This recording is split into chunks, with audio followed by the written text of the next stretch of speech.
Jennifer, I just want to start by saying I think you did a really, really good job on your video.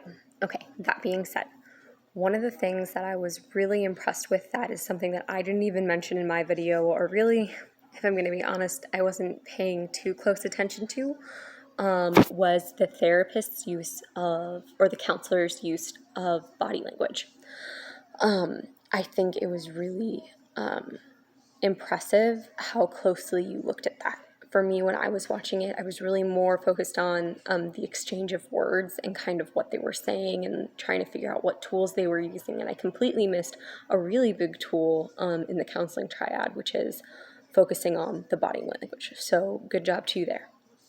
The second thing that I want to talk to you about is your question about, like, can you use multiple counseling tools in one session? And I think the answer is absolutely yes. If anything, I think it would be really good for us as in trainee counselors or people looking to become counselors to start practicing those tools and just kind of think about them and think about the scenarios in which you would kind of have to switch from one tool to another. Maybe you have somebody that you've known for a really long time and they come in, they're having a really good session, and then the next thing you know, they completely break down. Are you going to be using the same tool that you were using when they were talking about the positive things in their life and then switching to the negative things in your life? Maybe, maybe not. It just depends on the client, and it also depends on how you feel you can approach the client. You know,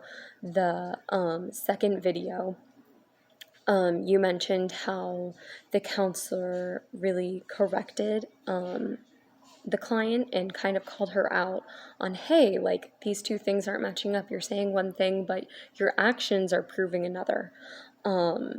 You know, if your client trusts you, that's a great approach. But if your client doesn't trust you, that might be an approach that pushes them away.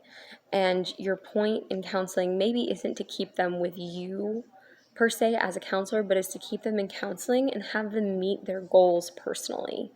So yeah, again, really good job. Thank you so much for your post.